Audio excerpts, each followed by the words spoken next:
This video is for you if you are thinking about applying to Canada's Startup Visa program and if you have no innovative business idea or have not found a designated organization yet for your innovative business or have no idea about how to secure your letter of support to then apply for permanent residence.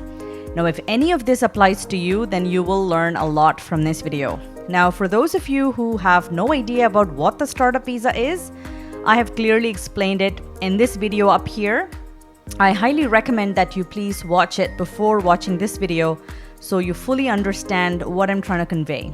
Okay, with that said, let's dive right in. First of all, I'd like to urge you to begin your search early. Whether you're looking to be a part of an innovative business group or you are looking for the right designated organization, start early, and I cannot stress this enough. If a genuine and reputed designated entity is willing to support you, it may take at least 4 to 6 months to get you the letter of support. Now, I'm not saying that if you received your letter of support sooner than 4 months, it means you are with the wrong designated entity. Okay, I'm not saying that. Please know that you need to use your judgment to understand if you are with the right entity. The genuine ones ask for a ton of information about your business. They will only support revenue generating businesses or businesses with good user traction. They evaluate the co-founding team carefully, etc. Authenticity definitely matters here. And I can tell you with certainty that not all designated entities have a good reputation. Now, they have supported questionable businesses year after year, and now they are on IRCC's watch list. My 2 cents is to not just focus on designated entities that somehow have the priority status. Now, I did talk about this in another video, and you will find the link to it up here. Now, focus on the business venture being innovative and genuine, and ensure the co-founding group has excellent complementing experience that ties well to the business venture.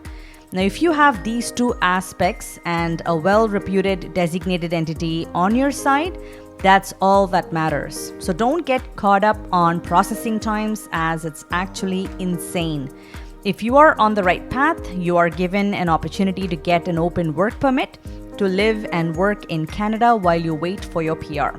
So now that's the best scenario you should be working towards. Now, I say you must start early is because this program is extremely popular, especially with LMIA and LMI exempt work permits not receiving the 50 or 200 points anymore. The startup visa has a sudden surge in volume.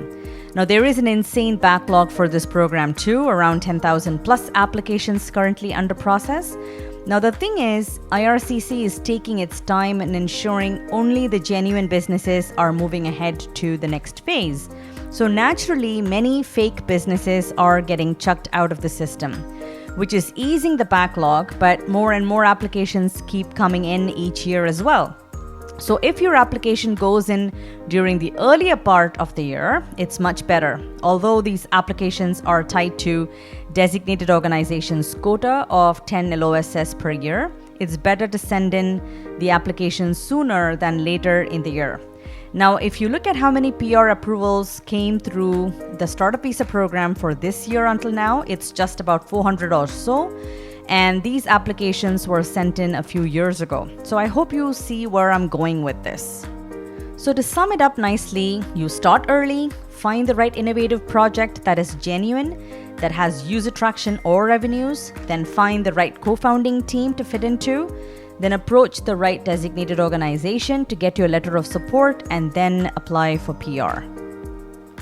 Now, after you have applied for your Canadian PR, you would normally wait for your acknowledgement of receipt, also called AOR, before you apply for your open work permit. Now, these days it is taking as long as 14 to 15 months to receive the AOR for reasons I mentioned earlier. So, if your business is genuine and you are with the right designated organization and you know for a fact that the letter of support issued to you is not beyond the 10 per year limit that the entity has, you can apply for your open work permit right after all the members in your co-founding team has submitted their PR application, and you must show proof of this in your work permit application. So in short, you don't have to wait for the AOR to then submit your open work permit application. Now, this is a program that has the least barriers to entry, which is why we have to be super careful and cautious about meeting just the minimum criteria. Now, this is a program where education, your age, your net worth, nothing is a rigid requirement. But what we look for are all those things to ensure the application is well put together and sounds authentic. I keep harping about the importance of authenticity and genuine intention in all my videos, and this video is no exception. Now, I know for IELTS or CELPIP or any language test you choose to take, CLB 5 in all modules is the minimum requirement. Now, we always aim for a higher score because it translates to being able to confidently speak with designated organizations during pitch presentations. Of course, this is only if you are working with genuine ones. I know many people who have no clue who their designated entity is, who their other co-founding members are, etc. It's a really big nightmare. Anyhow, you get the point. Now, for experience, we look at senior management level experience or business ownership experience, and for qualifications, we expect a minimum of a bachelor degree unless the person has exceptional business ownership experience that compensates for the lack of education. Again, like I said, there is no rigid rule such as this works and not that. IRCC looks at the whole picture, how genuine is your narrative, how good is your experience, how well does it tie to the business you are co-founding, etc. Now, please don't judge me for the imperfections on this slide. I'm not the best at making them and certainly have no patience to perfect it either. As long as you get the point I'm trying to convey, I think we're good here. Now, say you don't have an innovative business or designated entity contact. What we offer is a unique plug and play model. You come to us with just your experience and qualifications, and we will help match your experience with a highly innovative business startup. We will find the right co-founding team that complements your experience. We will find the designated entity to support you. We will work with you to get the letter of support and then apply for Canadian PR. After applying for Canadian PR, we will then apply for your open work permit and dependent permits for your family. We will help scale the business as IRCC will look keenly into business progress, and we will manage ongoing correspondences with IRCC until you get your Canadian PR. Now, you can choose to plug yourself in at any point in this cycle depending on what you need and your circumstances.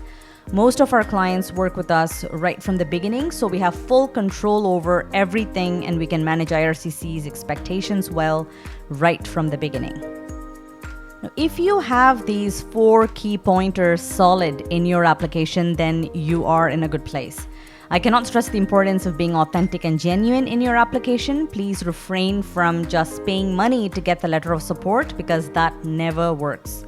Take some interest in learning about your other co-founders, know exactly what the designated entity is looking for, prepare for pitch presentations with interest.